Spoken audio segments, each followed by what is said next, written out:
Hey guys, how's it going? Gonna just make sure that all the tech is working. All right. Hello, everybody. Good morning.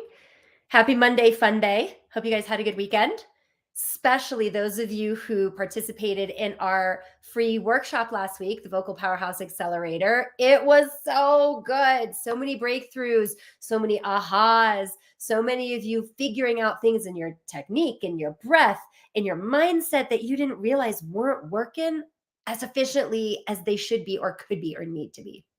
So, celebrating everybody for showing up to that. I got a cold, so I'm kind of on the upslope now, which is, you know, I might be sneezing in the live. That's all I'm saying.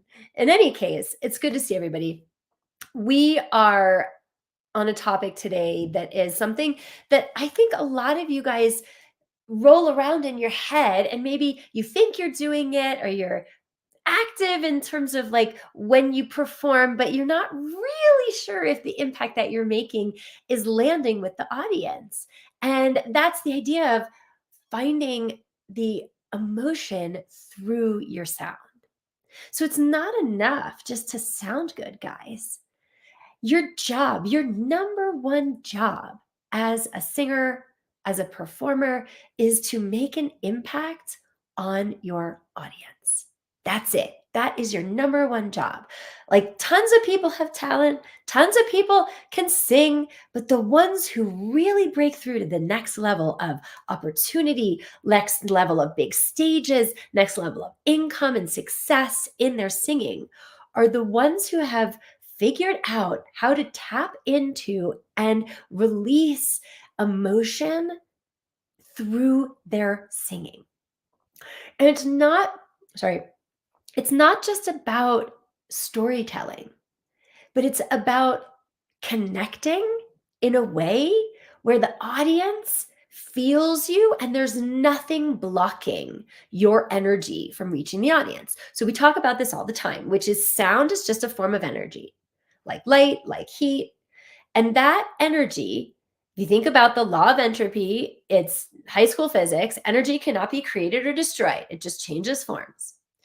And so your job as the singer is in that sound, that energy that you've now transformed into sound, being the most open channel of that sound to move through you and be absorbed by the audience.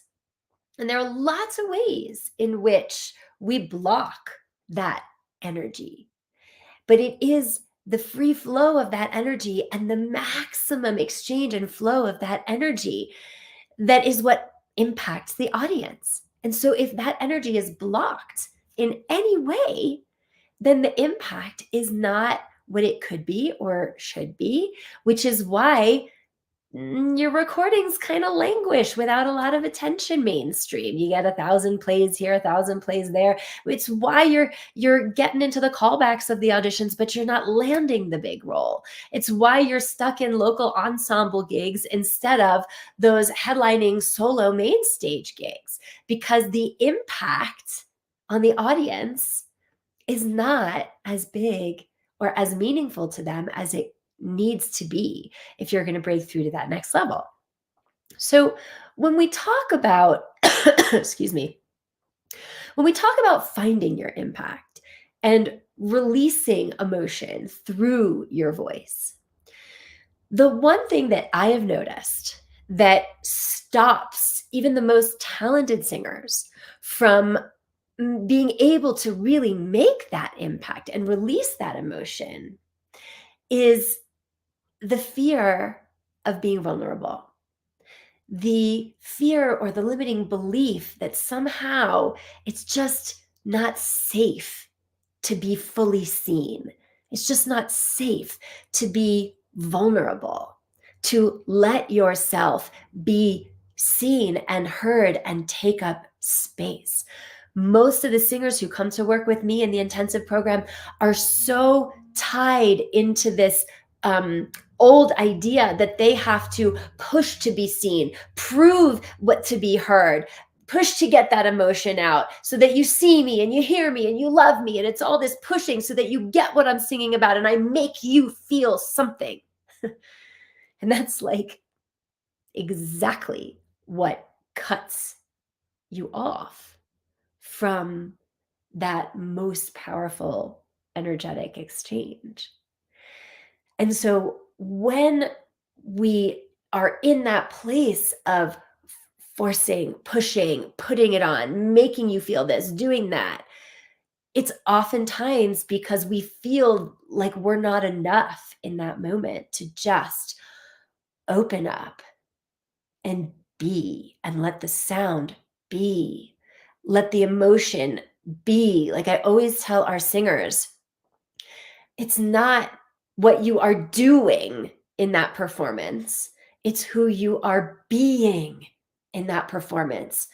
But if we feel fundamentally less than, if we feel or have been made to feel by others, perhaps family members, old teachers or whatever, that we're not good enough, then there is no way that we are going to be able to, in that moment, in front of thousands of people, stand in our truth, in our emotional vulnerability, and be seen because we've bought into the lie that we're not enough.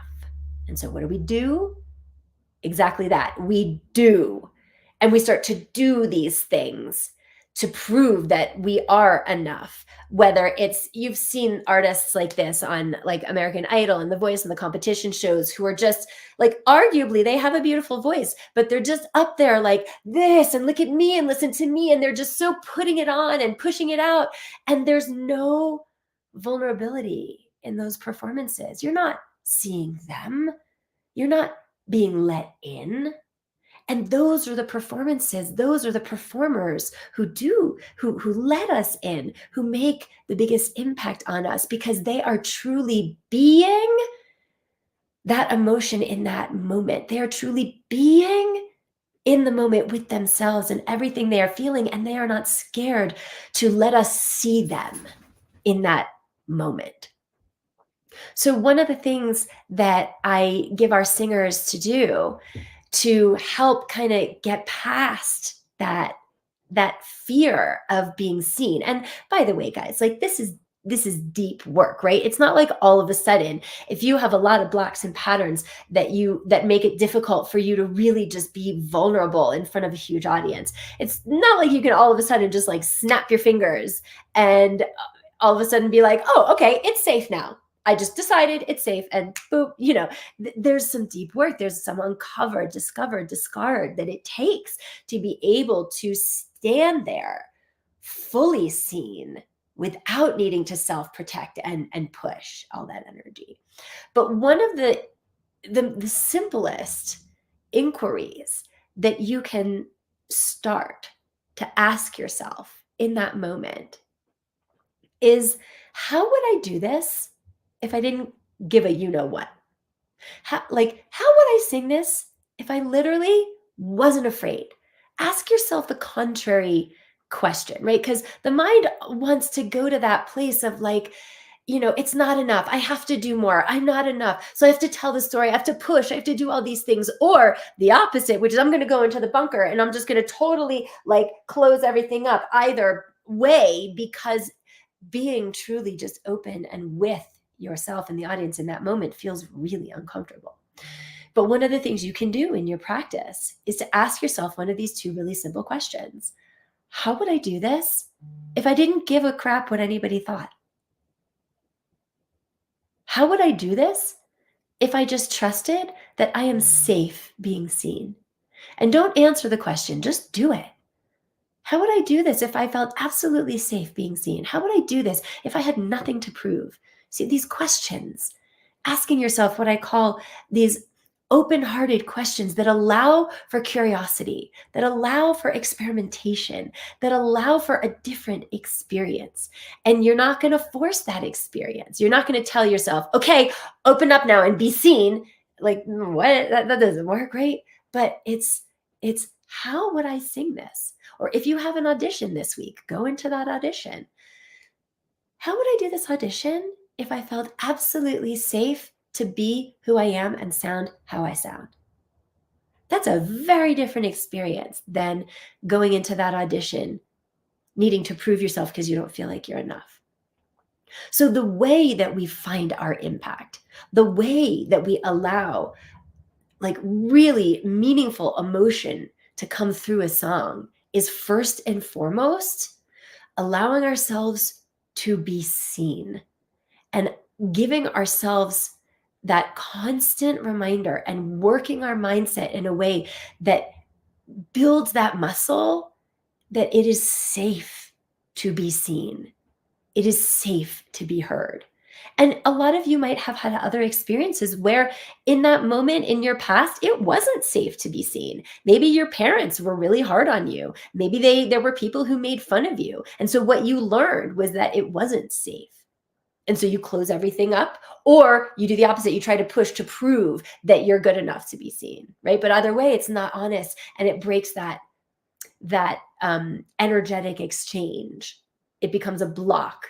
And so then you don't make the biggest impact on the audience that you need to, or you could be doing if you were in that open, energetic place, allowing yourself to be seen truly as everything that you are in that moment, for better or for worse. And so a lot of you have evidence from your past that it wasn't safe. And so it requires a little conditioning of coming back to this moment and saying, am I in the same circumstances? Am I the same person? Do I have the same liabilities that I did then? Or have I come a long way? Have I stepped into my own? Have I stepped into belief? All of these things, guys, that really matter in that moment to allow you to be in the inquiry instead of being in the outcome. So being in the inquiry means going into that audition with, how would I do this if I felt absolutely safe being seen? And then you just get to do it. You get to explore. And you will iterate. Sometimes it will go well. Sometimes it won't go well. Sometimes you'll go back into your shell or go back to the pushing. And then you get to learn from that. But it's creating new beliefs and being able to allow yourself to truly be seen, be vulnerable in your emotion, in that beingness, without putting on any kind of forcing, pushing, doing, proving. That is what allows you to find your impact, what allows you to bring forth the truth of your emotion and your story through a song. So that is what I wanted to leave you with today, which is to go into your practice, go into your rehearsals with this inquiry. And you guys, it's not a forcing. It's not, I should be, or I need to be. No, it's a question. How would I do this? That's always how it starts. How would I do this song? How would I do this audition? How would I do this scale, this vocalese, if I was completely safe being seen and heard? And play with that, you guys, and see what happens. Okay, everybody. And Kathy, I see you. Hello. Good to see you. Play with this, you guys, this week. Start to notice what happens and how the energy shifts. And also start to notice when you get in the weeds. And it's that noticing that's going to allow you to try again differently next time. Okay, guys? So good to see you. Explore this. Come back, type into the chat, and let me know how it goes and what data you get from these experiments. Okay, everybody? So good seeing you. Have an amazing rest of your week, and I will see you back here next week with a new topic. Bye, everybody.